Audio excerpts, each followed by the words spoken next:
Hi, folks. I'm Jamie Hiles. And I'm the Flemmy one, Derrick Master. This is Screen Bloody Movies, a podcast where we review a horror movie each week and we go over the horror news and find out exactly what is the meaning of life. Let's get into it. Isn't it 42? It is. 42 is the meaning of life. How you doing tonight? As you can tell, you can see we are a co-host down. Lydia could not make it tonight, so she'll give us her review of the Frighteners next week. And she'll also tell us what the hell she thinks about Terror Trains. I don't think she ever told us what she thought of that one either. I don't think she did. How you doing tonight, buddy? I'm okay. Yeah, I feel that. Me too. Me too. Spent all day with my 9-month-old son, so that was a good time. We had a good time. Just chilled. Oh yeah, man, you can't get those days back. Mm-mm. No, it's a good time. Pretty soon he'll be running and grabbing stuff and throwing it, and you can't keep him out of the kitchen, and it's gonna be nuts. I'm worried about keeping him out of the kitchen. He's already trying to just anything I'm eating he wants. So that's a fun time. One of the cutest memories I have of Clark when he was little was I had him sitting on my side, and I'm eating a bagel sandwich, and I go in to take a bite, and he goes, ah. Yeah, It was really cute. Connor goes, anyway. He wants it. He just wants it. Give it to me right now. I'm like, okay, here you go, buddy. Just chill out, man. Be cool. We've got a great show for you today. We're going to talk about Peter Jackson's 1996 flick, The Frighteners. But before we get into that, Derek, we have some horror news. And we have some movie news to give to the folks as well. Which one do you want to start with? Let's do the horror news. Okay, horror news first.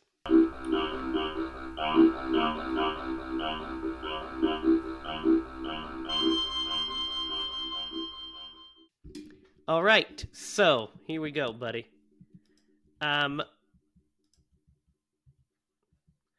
Christopher Landon, the director of Scream, that was going to be the director of the new Scream, right? Christopher Landon. He's already landed back on his feet as he's signed on to direct a werewolf movie for Lionsgate called Big Bad. The plot is the Strauss family is on knife's edge. Sam is a resentful stay-at-home dad. Rachel feels the restlessness in her blood returning. Their children are getting out of hand, and a recent mudslide has forced the wolves out of the woods to look for food. As dusk falls and tensions rise, the family must come together to survive the night from the threats outside and those within. Sounds fun. Yeah. Doesn't sound bad at all, right? We need a good werewolf movie. It's been a minute, hasn't it? Yeah, it has. It's been more than a minute. What's the best werewolf movie that's come out in the last 10 years? 10 years? Ooh, I don't know. That'd be from last decade. I don't even know. I couldn't even think of one off the top of my head. Yeah, the only one I can think of is like maybe one of the Underworld movies, maybe. Yeah, well, the Wolfman came out. This and now they're. Yeah, the Wolfman came out in 2010, the remake of the Wolfman, and it's all right. We'll talk about it eventually. Yeah, that's almost 15 years ago. Yeah, and then almost 15 years. That's crazy. And then Trick or Treat was before that, right? So it has a great werewolf segment. It does have a really good werewolf segment, yeah. So yeah, werewolves are kind of underrated these days. I think we could use a good werewolf flick. Yep, we sure could. This one's right. I'm liking to see that. Werewolf, would you watch it? Touché. You'll like this bit of news. So Don Coscarelli, of course, writer-director of the Phantasm franchise, has announced that he is he's written a book called Fiction with a PH Fiction: Tales from the World of Phantasm. It has a collection of short stories set in the Phantasm world. The stories are Life and Death in Nam, which explores the origin of Reggie in his first encounter with natural forces in the jungle during the Vietnam War. Behind the Mortuary Door, we learn the secrets of the embalming trade from one of the most memorable characters from the original film. He Was Home Alone. We revisit Tim from Phantasm 3. In Toby, we follow the trail of one of Phantasm's forgotten characters as he witnesses the key events from that film from an entirely different perspective. The Rocky Road, we track the events of Rocky from Phantasm 3 as she travels the back roads of Royal South in the early 1990s. And then finally, there's Escape from New York. We join Chunk from Phantasm Ravengers as he attempts to flee his home in the big city from the horror of the oncoming apocalypse. What do you think of this? I mean, you know, if you've got a well in your backyard, you might as well get as much out of it as you can.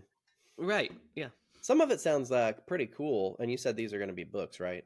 Well, Or short stories. it's short stories in a book, yeah, called Fiction with a Okay. PH. Yeah. Fiction with a PH. Yeah.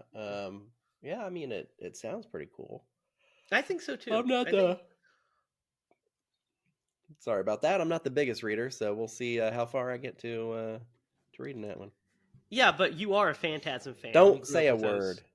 I am You a are Phantasm fan. Yeah, we grew up with those. I think they sound pretty cool. The stories do as well. I wish there was more. Hopefully, there's more tall man in them and stuff. Yeah. But Chunk, I'm not really feeling because Phantasm Ravenger. I'm gonna just spoil what my review of that's gonna be when we finally get there. It's not good. So, spoiler alert.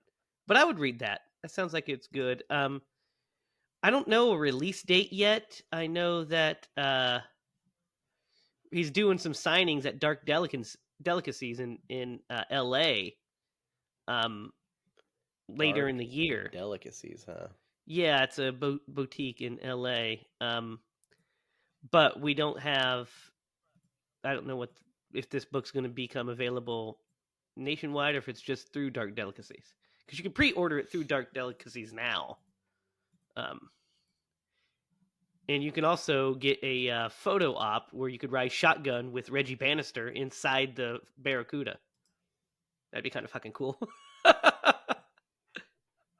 You know what? That would be pretty cool, actually. That'd be legit, right? I agree with that. Yeah.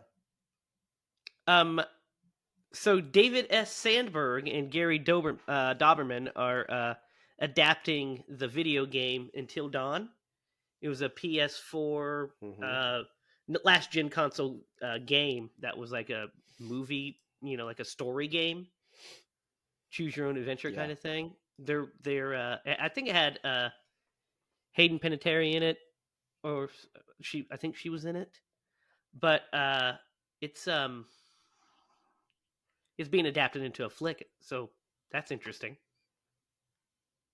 Maybe she could reprise her role. Yeah, I don't know if she will. Yeah, Hayden Panettiere is in it. Yep, it's or in the game. So this was the right game. So yeah, that's interesting, right? It is, man. I don't know. Recently, I've been a fan of like video games being adapted. Like The Last of Us, like was just pretty epic and amazing. Yeah. The Resident Evils, the first one was pretty good, and they had their like little rocky road, and I mean they don't really, I don't think, stay true to they don't stay true, the game a lot. So yeah, but they're fun. But there's been some good video game adaptations now. I thought the new Mortal Kombat was all right. Yeah, I was a big fan of the new Mortal Kombat. It was fun. Yeah, it was fun. This is cool, Derek. We are getting a Creature from the Black Lagoon comic book series from Skybound Entertainment. And I want you to check out from the Black Lagoon. Yeah, I'll share my screen here so you can see this this awesome You can see this awesome artwork. It's going to be hitting the shelves on April 24th. Look at this. Forgot here. That What looks do you pretty think? cool. Creature from the Black Lagoon. Looks great. It looks great, doesn't it? Yeah. I mean, it So makes me that's wonder hitting. how he goes to the bathroom, but yeah, it looks good. Looks good. I've always loved the creature's design. I think he's a great design. And the movie's Dude, I thought great. he looked really great in Monster Monster Squad? Squad. Yeah, he does look pretty good. Yeah, like their version, I wish or their adaptation. Gosh, the Monster Squad should be a TV show. it would have been a You great could get one. at least 2 good seasons out of that. You know what I wish we would have got is that John Carpenter directed Creature from the Black Lagoon. God, that would have been Yeah. epic. Damn you, universe! You know, there's Then- a universe out there. There's a reality where he did direct that. I Would you know. love to live in that reality? Yeah. Kind of would rather live in any other reality at this moment. I don't know. There's a couple realities I could think of. Yeah. Might be worse, but no, yeah. And then finally, Derek. It looks like Camp Crystal Lake, the Friday the 13th series, might start filming this summer. Yes. So, Get us some Jason in our lives. yeah, Friday the 13th franchise.com reports that the show was once expected to start filming in March of 2024, but due to the writer's strike and the actor strikes, it pushed everything back. So now they're aiming to get the show rolling by this summer.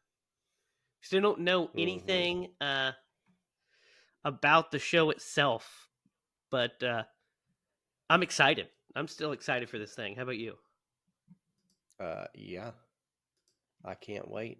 We need Jason in our lives, like you stated, right? Yep. We need the It's J-Man. been too long. Yes. It's been far too long.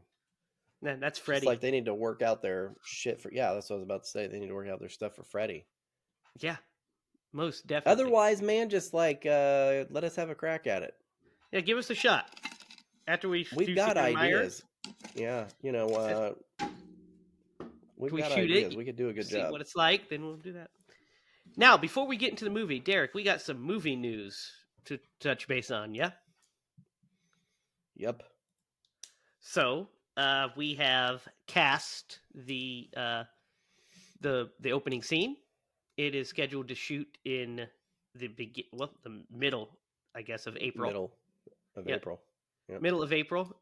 We've got crew signed on. We'll start trickling out that information, the cast that we have, the crew that we've got, that sort of thing. So we're going to shoot this opening scene to create our sizzle reel, as it is. And That's my sizzle. that's good. That's good. And then move forward to start making us a movie. So we're going to bring some good Secret Admirer slashy goodness to you very soon. It's exciting stuff, right? Yeah, it is. Mark my words. It's the next Friday the 13th franchise. Maybe. You don't know. You don't know. You don't know. It's definitely going to be No pressure. No pressure. No pressure. It's going to be a movie. I mean, who knows how it ends? Except us. All right, Derek. So tonight's movie, we did. This was your pick, by the way. Yep. And we did Peter Jackson's 1996 comedy horror film, Frighteners, starring Michael J. Fox. Mm-hmm. So, I love Michael J. Fox. He's Michael J. Fox is the best. He's a mensch. What's your history with this flick? Man, so this movie came out in what was it, 1996? 96. So yeah. I would have been the ripe age of 13. I'm pretty sure I didn't see this in theaters, but I remember the cover art, man. The cover art on the VHS was just gorgeous. Yeah, it looked great. Yeah. So I definitely remember renting this and watching it. And it's got a bunch of familiar faces in it, and so it was Yeah, it was fun times when you were a kid, man. Nothing. Yeah, The generation now. I mean, I don't know what it's like to grow up in that generation, but there was just a nostalgic. Well, I mean, it was nostalgic for us because we lived through it, but there was just something about Friday nights going to the movie, the uh, the movie video store. place, where the video store, couldn't think of it, and perusing. No joke, my mom used to drop me off and go grocery shopping and come back, and I might be done picking out a movie. I would like Yeah. go through every one of them. Well, yeah. I mean, you and I, when we were in our early 20s, you and I still Yeah, would like do that same thing.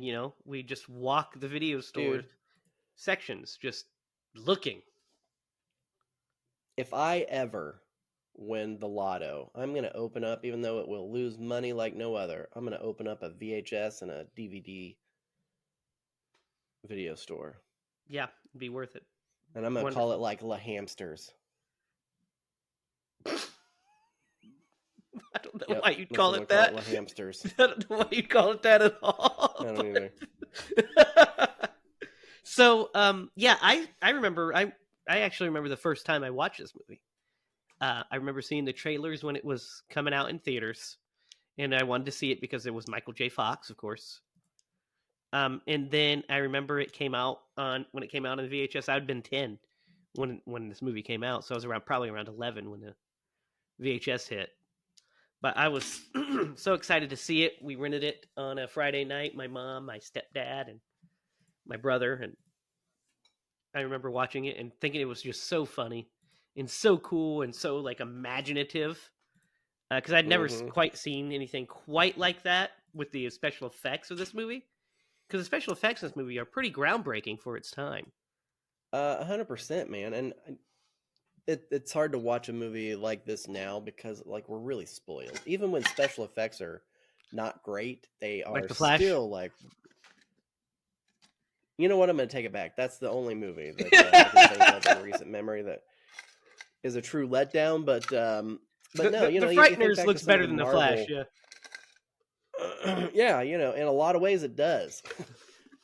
But we're really spoiled. So that's one of the things that kind of really dates this movie. But still, you're exactly right. For when it came out, it was really, really cool to witness that. Yeah, I think it still holds up pretty well. The ghosts, 100%, Yeah, they still do. yeah, and there's fabric animations that are pretty cool for their time, and of course they date. It Mm-hmm. dates the movie, but there's actually a really great scene. The scene in the mirror when Mm-hmm. he comes out of the mirror is really well done. Like the shadow casting or the reflection casting and all the way it distorts. It's really great. And I mean, this movie's almost 30 years old now. It's 29 or 28 years old. So Mm-hmm. yeah, um, I was a fan of it when it came out. Where do you want to start with talking about this guy? Dude, let's start with the characters because it's got some really crazy characters It that does. are This so world that's built memorable. is so wild, right? Yeah, like first off, Michael J. Fox did a Great. really good job in this. Yeah, Yeah, he's great. and him with long hair in this movie did make me giggle a little bit. Dude, it's brought me back to like Doc Hollywood days. You know what I mean? Like, it cracked me up. Yeah, for sure. No, But he's really good yeah, in it. so He's you've really got funny. yeah, really funny, and I think he plays well with like I mean just the situation that he's in because he's Hmm. for those of you this is the first time watching it is through us telling you about it. That would be weird. He's So a go watch it. paranormal. Yeah, yeah, yeah. But he is a paranormal investigator, or I guess A he psychic banishes the investigator paranormal. is Either what way, he says. Psychic investigator. psychic investigator. Yeah, yeah. His is really great. The one guy I want to get to, I don't want to get to right off the bat because I'll save him for later. Dude, what'd you think about the judge? I love Judge. The hanging judge. He's fucking great. Oh my god! And the actor that they got to play him, Hmm. like, really made that character. You know who There that was a actor? couple like really cool You know who that jokes. actor is, right? Uh-huh. Yeah. John Yeah, Austin you do. or John Aston. Yep, Austin. Yeah. John Aston. Yeah, it's just. Yeah, he was in Mr. Boogedy. He's been in a lot of movies, but I mean, he's Gomez Adams, like the I OG mean, if Gomez you want to Adams. go back that far, I guess. And No, Sean you're right. Astin's adopted father, actually. Yeah, What? you didn't know that? That's Sean Astin's father, No? his adopted father. Yeah, you know Nope, Sean didn't know Astin's that. mom is Patty Duke, right? Motherfucker. Stop it. You're lying. You didn't know any of this? No. Well, now you do. Yeah, he's got a Wow. fascinating life, actually. It's interesting to read about. Yeah, I But guess. yeah, John Astin's great as the judge, and the judge is really interesting because, like, so some of the rules in this movie are kind of wonky. Mm-hmm. Like, do the ghosts age? You know what I mean? Like, as far as he They deteriorates. definitely deteriorate. Yeah, Yeah, I yeah. don't know if they age or not, but for sure they deteriorate. Because we see the judge, and he's like just a skeleton, pretty much. Oh yeah, no, he's hanging on by not much. I love how he's But like, he's my ectoplasm. Don't yeah. tell the fellas. But my I ain't got ectoplasm any isn't more haunts sticky. in me. Yeah, yeah, yeah. It's Yeah. drying up. And he's like, thanks, Judge. I mean, he uses him as his closer because he's like so scary looking because he looks like a fucking dead guy. You know what I mean? Yeah, he does. And Yeah, so he he's just does. like all He looks creepy. great. And, yeah. Yeah, I love the judge. And then there's um Stuart and Cyrus are the Yep, two Stewart. other. Yep, Stuart and Yeah, Cyrus. And they're and great those too. two like really Yeah. play well together. Yeah, I Yeah. thought the two of them like kind of as a duo in this movie, like I feel like they had really good chemistry. It worked really well. Yeah, I think so too. I think they're good. Um, and I love that they like basically he picked him up from the cemetery because they were just hanging Yeah. out there. So he's like, hey, you can come with me, and he's been doing this hustle for 5 years now. Since his wife passed away, he's been doing this hustle where he freaking sets it all up and then solves it. But dude, Hey man, if you got it, do it. I yeah, guess. I mean, there's the I mean, he is scamming people, but what are you gonna do? He's great. I love him. So Lucy is really good too. Trina Vardo's Lucy. She's really good. I have a crush on Lucy. I'm not gonna lie. Yeah, She yeah, fits the mark. she does. She fits your type role there. She's great in this. She's really Yeah. fun. And dude, I mean, I think freaking Ray is one of my favorite characters in the movie. He's such a fucking loser. Dude, he is no, he is. He's a great character. And I think first off, this movie is really well cast. Yeah. But then the character, the characters that they embody, he's borderline too annoying. You know what I mean? And I Yeah, love the yeah. restaurant scene where he's like, "Oh, order red. We always order red." And she was like, I want the white." I was never really fond of red. And he's just like, "What are you doing?" And I'm Yeah, just like, "Yeah, 'cause you're an Lucy. overbearing asshole. That's Yeah, yeah. That's what's up, buddy. You're an overbearing dickhead." yeah, Is what it was. And then the scene at the like whenever they're at the gravesite and the guy was like, "Oh, he had a hard exterior. He may have had a heart of gold down yeah, somewhere." Something along those lines. yeah. And He's he's like, like, "He's not lying. He wouldn't do that. It's yeah, true." yeah. That actually has a great shot when he. It's such a fun bit when he falls into the grave, Oh yeah. and then the casket lowers down on him, and he turns, and it lowers to have him facing himself. That's fun. Yeah. That's fun. Yep. We got to point it out. While I'm thinking about it, guess who makes an appearance? Fucking goddamn Roger Predactor. Roger Predactor. What did he Yeah, play? the actor that plays the police officer, Walt, Troy Oh, Evans. He plays Roger uh, Predactor in Ace Ventura. ah, okay. This is his It's been a third. minute since I've Or seen this, Ace Ventura. yeah, this is his second appearance on the show. He also was in Halloween 5. He played the Yeah. police officer in Halloween 5. um, Well, that's a typecast if I've ever heard one. yeah, yeah. But let's talk about our villains. We've got the creepy. The design of the Reaper is really cool, I think. It really is. He and he's really the only one that I feel like kind of would do do better now. You know what I mean? Like the ghosts I think are just phenomenal still. He's the only one that I'm like, the CG wasn't quite where it should have been or could have been to take him over the top, but still really cool the way he moves through objects and walls and just like his look overall. And I love the what is that goddamn thing called? The Reaper stick. What's it called? Oh, Is it called a Scythe. Reaper? Scythe. Scythe.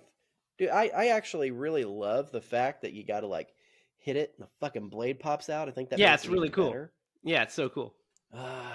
It's good. It's Yeah, it's a good. And great most of this design. movie, yeah, and most of this movie, like you think that he's the actual Grim Reaper. Yeah, yeah. If you don't know, I if you've did. not seen the movie, well, yeah, of course we've seen it, but Yeah. yeah, no, you Yeah. do. They kind of lean, but you know, Michael J. Fox's character Frank, he's like, there's nothing. I've never heard anything about this, and the other ghosts are like, Mm-hmm. it's just a myth. That death, the embodiment of death is a myth. He's like, well, we're seeing him right now. He's a soul taker, and we find out, of course, he's actually Johnny Bartlett, played by Jake Busey. He's fucking wild in this one, by the way. But I mean, he fit like if just looking at first off, I think Jake, he looks like he could be a serial killer. You know what I mean? Like a crazy ass person. Yeah. Like they couldn't have nailed that better than what they did. But he's wild in this. Yeah. And then we have Dee Wallace as Patricia. Yep. Mm-hmm. She's great, of course. She's Dee Wallace. She's always great. When is she not great, right? Yeah. Yep. She has a fun role she was here. really I good think. in this, and she does, man. She's the one who carves, for the most part. I mean, she does some killing, but like she carves the number. Yeah. Into the forehead. She gets to. What I think is fun about her, she gets to play the character in a couple different ways. She gets to play She definitely does. She gets to play like the scared victim, and that's like beat down by trauma, and then you find out the real her, which is a psychotic, full of bloodlust. I think that's really fun. Oh yeah, and she does a really great job in one movie. Yeah. And then we got to talk about the character Derek. We got to talk about Dammers, Milton Dammers by Jeffrey Combs. Oh my god, he is one of the most memorable characters. Like I can't tell you how many times I've randomly been like, my body is a roadmap of pain, just for no reason whatsoever. And he is wacky as shit in this movie. Oh, it just whacked works. Out. Yeah, whacked just out. Works, man. Jeffrey Combs is excellent in everything he does. He's awesome always. He is a great character actor. I think he nailed But in it. this, he's like particularly just big enough. But like when he's like just, there's like fear of like he's like peeking around the corner. Women, yeah, with authority, yeah. I don't like when women yell. Yeah. He's just so weird. His character is like fucking so bonkers. It's hilarious. Yeah, I know, man, and it makes the movie great. Yeah, he's just there. Because no rhyme or reason, it just does. He's ostensibly like the FBI is sent in because they're investigating because of all these murders that have been happening. Well, not murders, these deaths, mysterious deaths, and they've all been their hearts have been crushed. Yep. So they're very like they're investigating it, and he's a paranormal psychologist, and he deals with like cults and stuff. So he's so fucking warped and weird because he's been undercover with a lot of these cults. Is like Yeah. the implication. See, that's when you need somebody to do a psych evaluation on your employees, because he's not passing, except the crazy test. He's passing the crazy test. That's it. No, he would not be fit for duty. Oh my gosh, dude, that scene where he's like, "Oh, is he here? Is he gonna get me? I'm wearing a lead vest." Oh yeah, because Frank because he's basically accusing Frank of all of it, and he starts to shake, and then he's like, "What are you doing? You're trying to kill me right now with your mind, aren't you? I'm wearing a lead vest. Yeah, people dying from heart. You don't think I'm gonna wear one?" And you're like, "What the fuck?" Oh my God. Gosh, making this movie had to be like fucking loads of fun. Well, you got Michael J. Fox. Yeah. And then you throw Jeffrey Combs into this, and he kind of steals every scene that he's in because he's just so fucking ridiculous. Yeah. And it's great. You know what scene I really like is when he comes and exercises the house for the first time. Yeah. And when we see like what he does, because he, wrecks into the fence and everything. And the haunting scene itself is really funny. Like when Elvis floats by and he's like, he's alive. But like when he gets there and, Ray's already over it because all the activity has stopped. And he's like, Yep.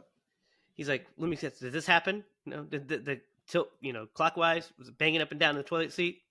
The bed levitate? No. Yes. I know what it is. And he goes through, pulls out that machine that we don't know what. It's just a prop. It's a toaster. And it pops out this little baggie that he pretends is like fucking ghosts, and then throws them in the garbage disposal. Like it's such a con. It doesn't hurt. That's what the books say. But we can never really know. I know.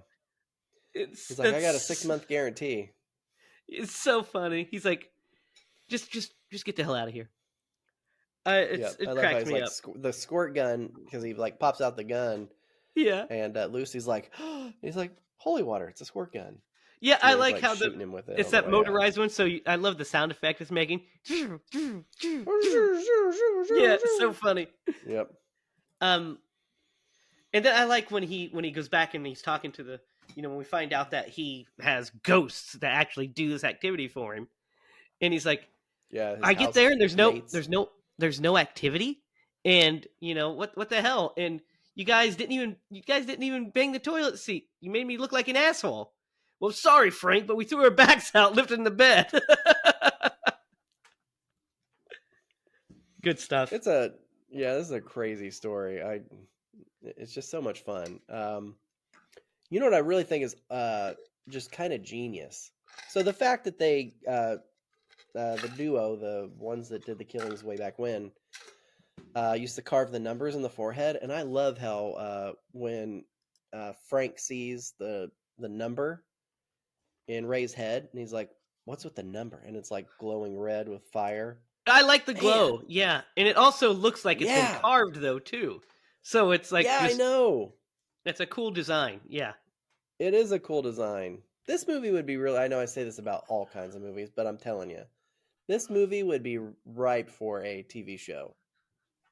It could have been, yeah. I say it all the time. I know. Well, I mean, now, like, if they were to reboot that, just turn it into a TV show, and end like with the whole saga. But anyway, yeah, I love that. And then that's how he tracks down like who's going to be the next victim. Yeah, because he can see him because he actually is psychic, or not psychic, but he can see.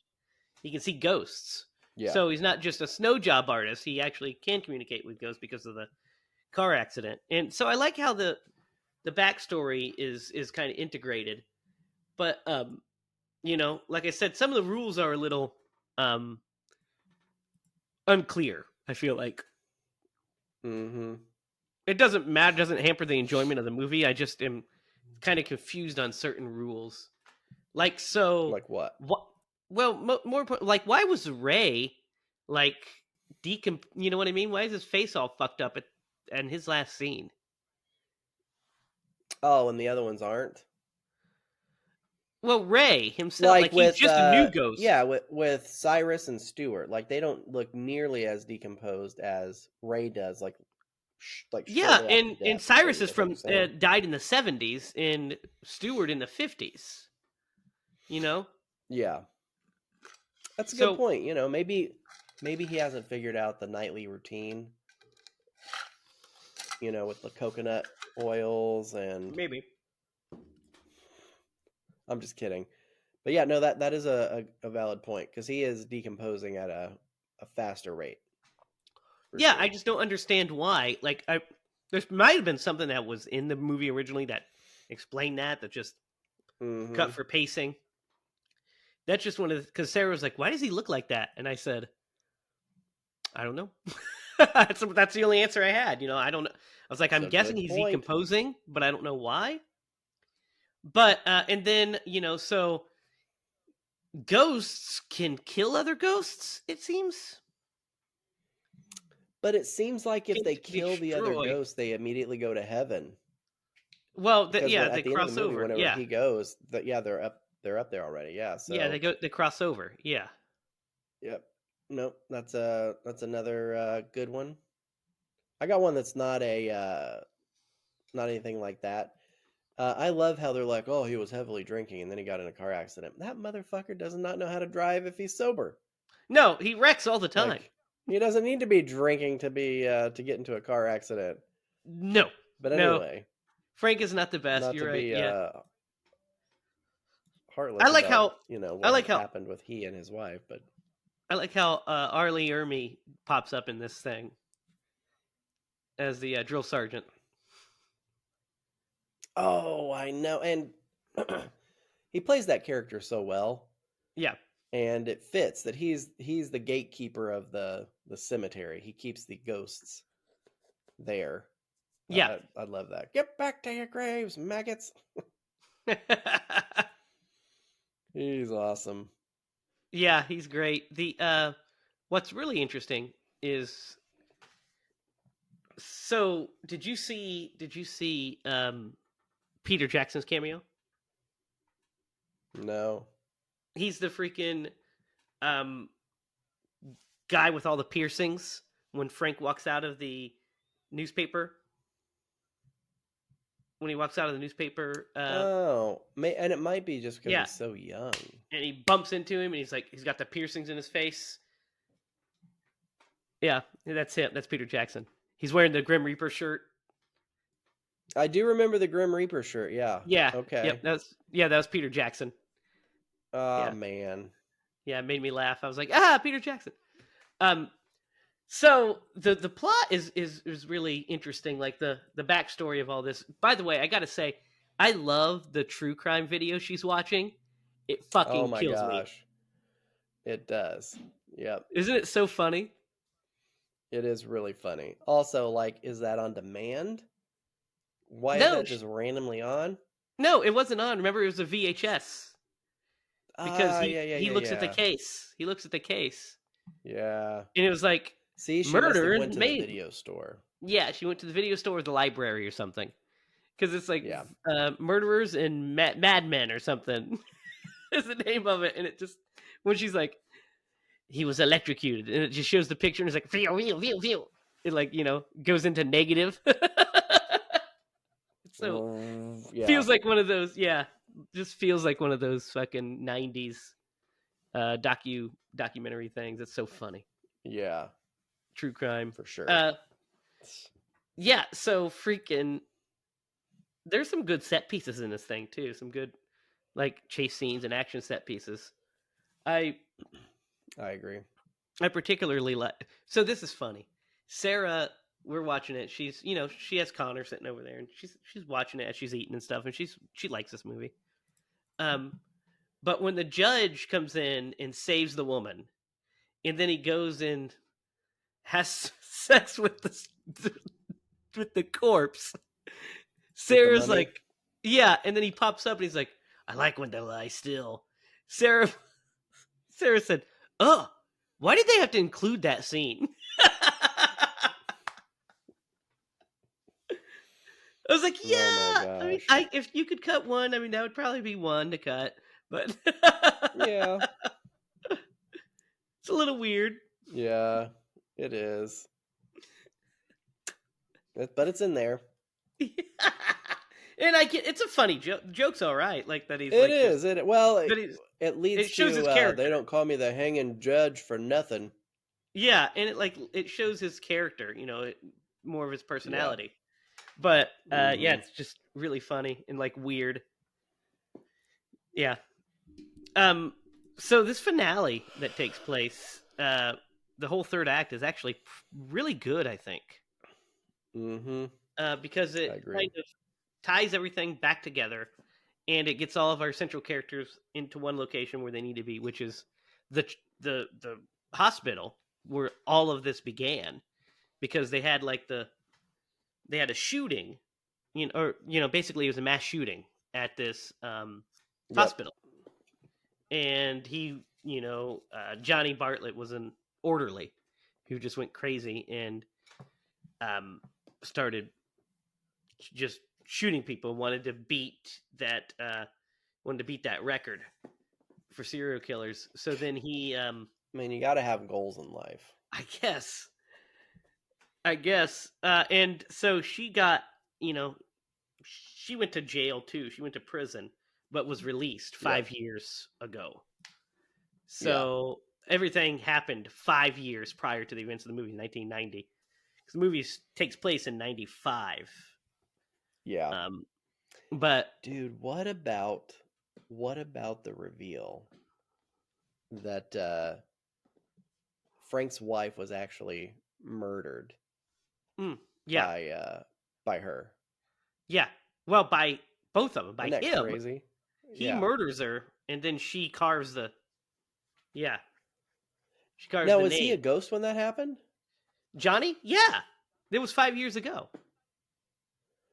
Yeah, and it's over the last 5 years, like these random people have been dying, right? Yeah, yeah, Yeah, yeah. yeah. Johnny's been Yeah, a because the ghost for a long murders time, happened like years ago. Yeah, yeah. in like the Well, you had 60s. said something, and that's what, yeah, that's what made me Yeah, the question that. murders. But yeah, Yeah, the so she murders. kills her and carves the 13. Well, he kills her. Johnny, the ghost of Johnny, kills her. Squeezes her heart. She was the first of the heart victims, Oh yeah, and yep. then she carves the number 13 in her Mm-hmm. forehead, and that's when it all started again. And she kept the knife. Yep.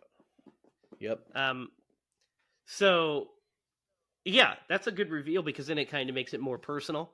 It does not Mm-hmm. necessarily needed, but it kind of ties it all together.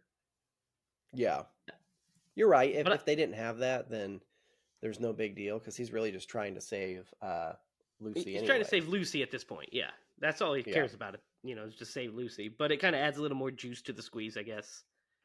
And then I love how Dammers goes out. Like all of that is just Getting his head so blown wild. off. Yeah, yeah, and I love the way He pairs the two together. Yeah, I love the way not only that he sends them in a crossfire, but I love the way it's shot because his head just disappears and it's a ghost head immediately. Yep. Yep. That's fun, I think, Yep. because it could have been like some gory, thing, which we would love because we love that thing, but it would have changed the tone. You know what I mean? Yeah, you got an exploding head, but yeah, Yeah, I yeah, agree. yeah.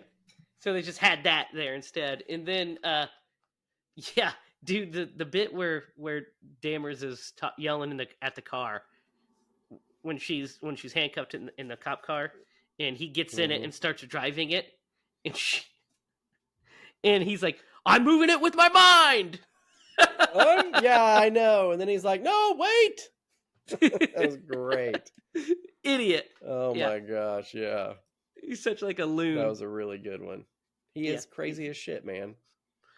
Well, because he thinks that Frank is the murderer because he thinks he's doing it with his Yeah. mind. but he doesn't believe in the Man. ghosts. He believes in the Yeah. psychic. Yeah. Dude, and how are you going to try to tie him back to like 30 murders or some crazy ass shit like that? 20, whatever it was. Good luck. That's never going to hold up in a court of law, especially like if he were to have been jailed for a long period of time and Lucy wasn't the next victim, like the killings would have continued. But, Yeah. you know. Absolutely. And like it's just nonsensical from a court standpoint. You wouldn't be able to be like, yeah, he's making people's hearts explode. Right. Yep. I mean, right, he was right. off his rocker anyway, so. But and then the the bit where he sees that the one guy has died and he goes to, that rich family and he's going to go scam them, and she the floating baby scene. Yeah, the floating baby scene. And so she sees reads the article, and they're sitting in the chair. And they're like, "Frank, it's not going to work." Blah blah. So even if I read an article that he was a scam artist, I would still be wondering how my fucking babies were floating in midair. I agree. And more importantly, did that lady have a conversation with the ghosts? Like, what is she like? Oh, I am not going to settle for this. He's a scammer. He must be doing something. And I would have fucking made a chair float across the room and smack her in the face.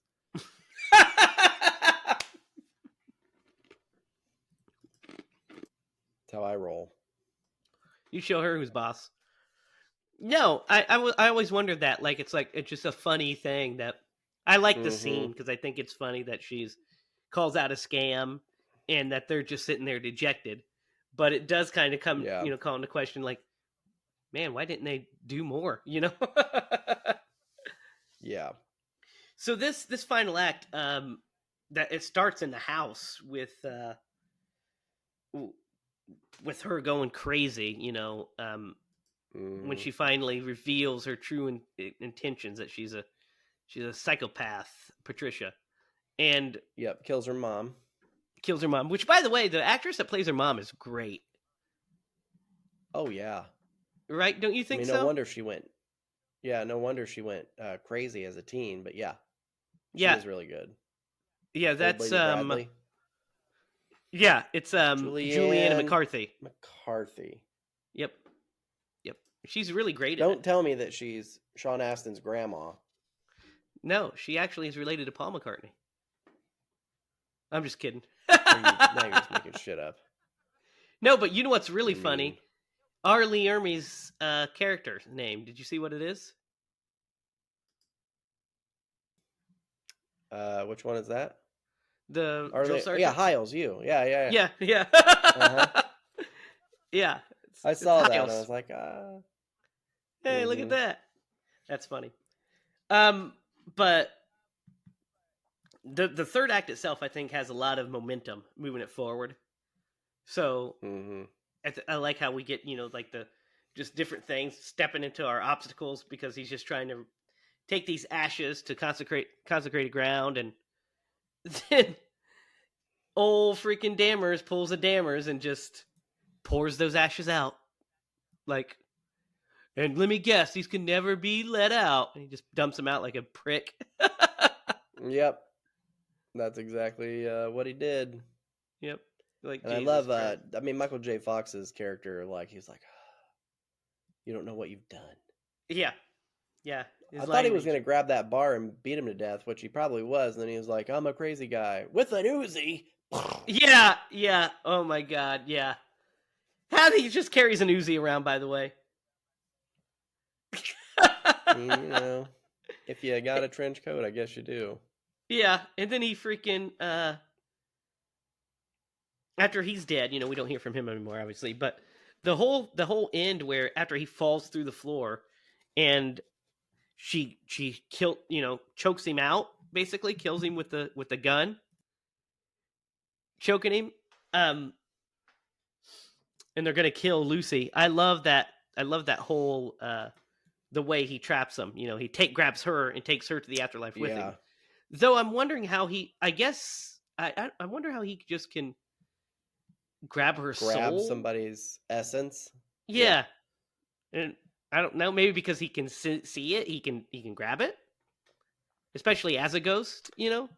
Yeah, yeah. No, I when that happened, I was like, "Oh, that's interesting. I didn't know they could do that." Yeah, I just let you You just know, go with it. Basically, yeah, you just go along for the ride. although if anyone were gonna have an insight to all things ghost and was more prepared to be a ghost, so maybe he knew he could do that, he would because he has some as flatmates. So Hmm. maybe he had the inside scoop. Who knows? But I agree with you. It was like, huh, didn't know you could just do that. Yeah, I didn't either, but I do love that he tricks him into coming into the light, Yeah. and I love them bragging. When he after he makes it up to heaven, and they're Oh yeah. Yeah. bragging about going back down. So he escaped hell. He was in hell.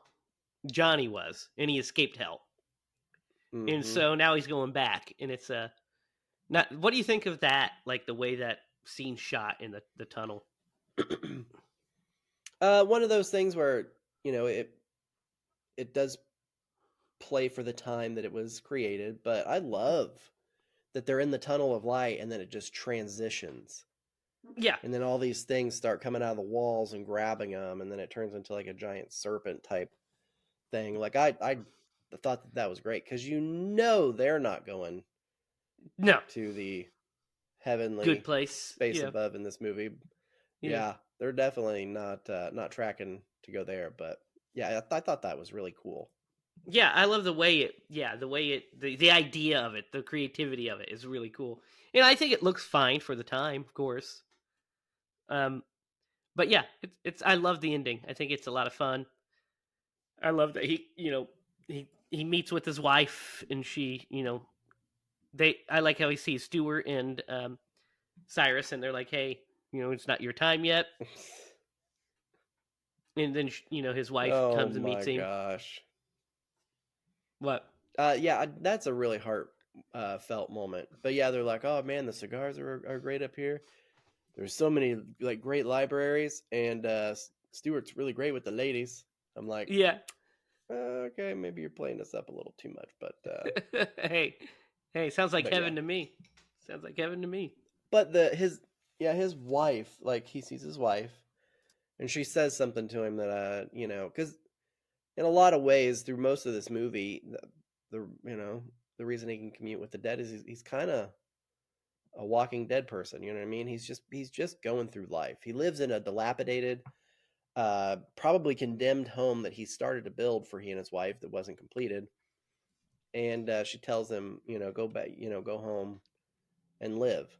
Be And happy. that's what he does. She I tells him. thought, Yeah. yeah, yeah. So No. it was a good moment. Yeah, I like it too. And yeah, that's basically his arc. His arc is to learn to live. And I mean, the judge hints at it because he says the dad ain't no way to make a living. You know, Yep. and it's multiple times brought up to him that like you don't have any friends. Basically, you don't talk to anybody. People think you're a fraud. Well, because he is, but Well, but I he's mean, not because he does see ghosts. He just they're yeah. not really haunting your place. He's just making them haunt your place so you pay him. But which is definitely fraud. Prove that. But yeah, the ending's good, and then the whole Dammers at the end is really funny too. That he's like the guardian angel of that police officer is really funny. Yeah. He's like, oh, you almost got me, Frank. And then she's like, oh, Danvers Yeah, the looks fact that she can terrible. see him now is that now she can see ghosts would be a great setup for a sequel. If the movie was successful, if they would have been able to make sequels. In a lot of ways, I think this movie was just ahead of its time. It I'm looking at was. the box office right now, estimated $30 million to make, and it didn't even break even with Yeah, its well, worldwide gross. according to Wikipedia, its budget was 26 mil with a Okay. 29.3 million. Either way, it's barely broke even, if it broke even. Yeah. You know what I mean? Yep. So But I do think this movie could have a cult following. It could. If it, I just one of the things I think it's got against it is, I mean, ask somebody, have you ever seen The Frighteners? There's a good chance they haven't, Yeah, especially with the box office the way it was.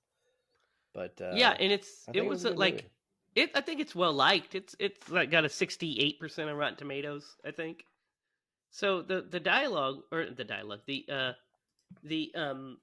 reviews weren't bad for it. The critical reception was not bad for it because it's a good movie. It's a lot of fun. Mm-hmm.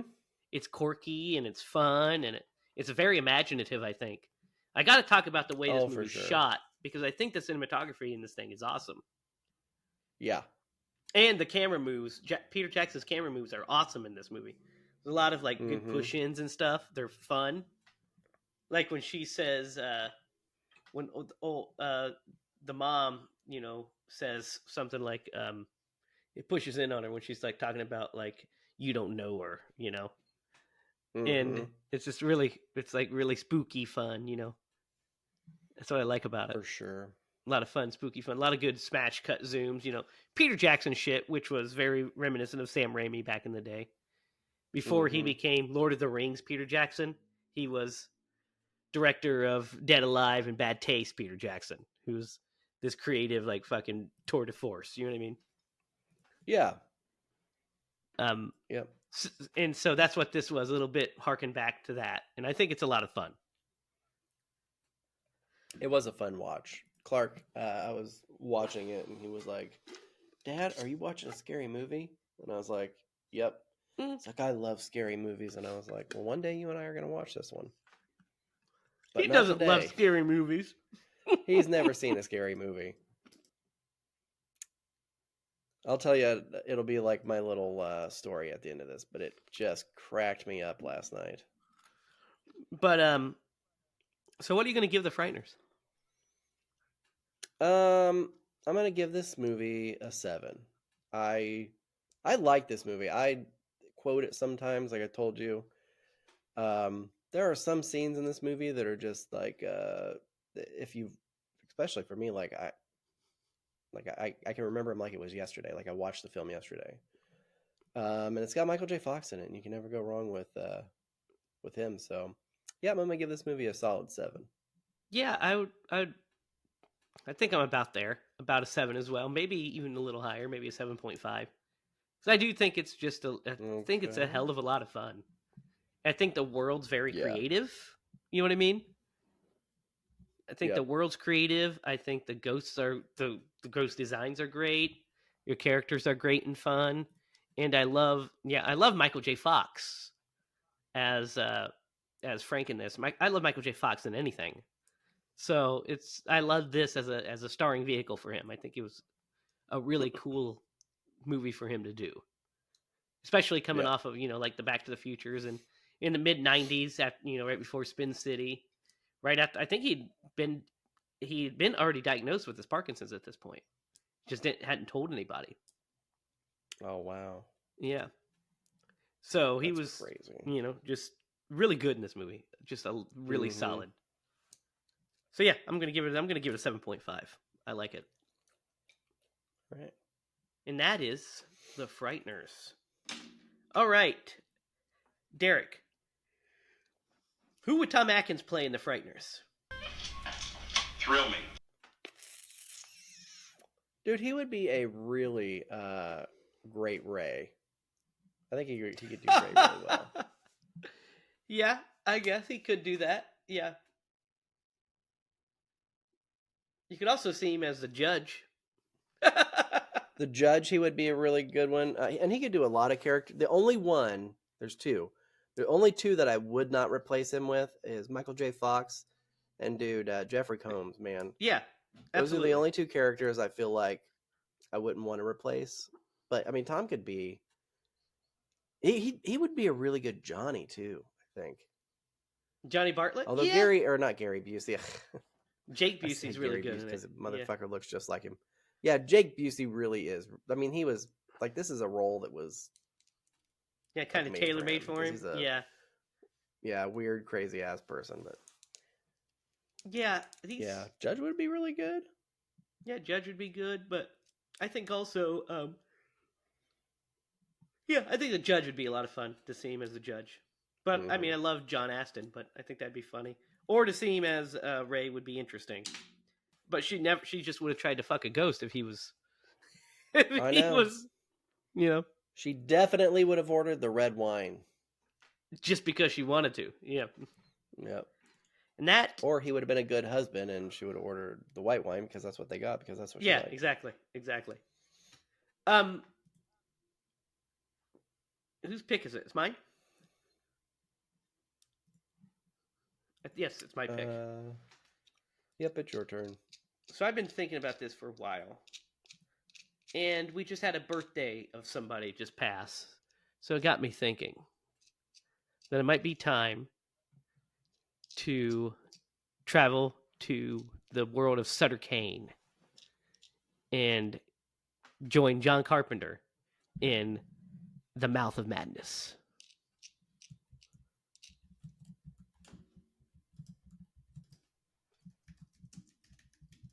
I don't know if I've ever seen that movie. Really? Yeah. Interesting. Well, that's what we're going to watch next week. It is all right. available on Amazon Prime, Google Play, Vudu, YouTube, and Apple TV. Look at you all ready for that. We don't have to look it up. I know. That's why I host this thing. Yeah, John Carpenter's Mouth of Madness. So we're going back to some more 90s horror, 1994. So I'm excited for you to watch this one if you haven't watched it. That's going to be great. I don't remember watching. I mean, there's a chance that I did, and I just don't know. Sam Neill. Yeah, Sam Neill's in it. It's a good one. Good. I'm glad we can watch it. Yep. Yeah, it'll be great. All right, Derek, you said you had a story? Yeah, it's not a long one, but it's definitely epic. So I'm in the kitchen last night, and Clark and Quincy are sitting on the couch. And Clark goes, "Mom, I wish I could just sleep on the couch." He was like, "It's a great location. I've got snacks. I've got toys and a TV." And I'm like, I'm in the kitchen, and I'm just losing it. Like, that's a really cool thing for him to have said, really. But I mean, he's not like prime wrong. real estate. It is, but just the fact that he was like, I got snacks, I got toys, I got the TV. What more could you You're want? really getting me right now, kid. You're really getting me, because you're not wrong. But it's totally a kid thing to say. It was great. It was That's perfect. funny. That's pretty funny. Yeah. And that wraps up this week's edition of Scream Bloody Movies. Tune in next week when we will have Lydia back, and we'll get her thoughts on this flick, and we will also, review John Carpenter's 1994 flick, In the Mouth of Madness. So for Lydia Judy, oh wait, I have to do the rest of my shit. You can follow us online at HiLaProductions.com. You can follow us on Facebook at HiLa Productions. You can follow us on Instagram at Scream Bloody Movies. You can also find us each on Twitter. You can find Lydia at Lydia Spooky, Derek at DDogleymaster, and me at Racket. Be sure to comment down below on your favorite scene of The Frighteners. And if you were a ghost, what would you do? Would you take the light? Or would you wander around? Because he did say, after about a year, you get another chance to go back up. So would you take that year, kind of like a gap year in high school? Would you take that gap year? Walk around? What do you think, Derek? Well, also, apparently you go to any church and there is a light. But yeah, I would take the year, man. If I knew that was the thing, I would take the year and just go scare the crap out of people. Well, then you might go to the bad place after that. It's a risky. But see, right before you decide to go to the light, go and save somebody. Ah, there you go. Good. Get out of jail free card. Get out of jail free card. Selflessness. No hypocrisy in that whatsoever. Nope. No hypocrisy ever in any sort of religion. That's how I feel. Yep. Tune in next week when we will be watching John Carpenter's In the Mouth of Madness. Stay tuned for more of the movie updates. We'll be announcing casting here soon. And, we'll have like a little production diary going on and stuff. It's going to be fun. So for Lydia Judy and Derek Lemaster, I'm Jamie Hiles. And remember, if you're going to scream bloody movies.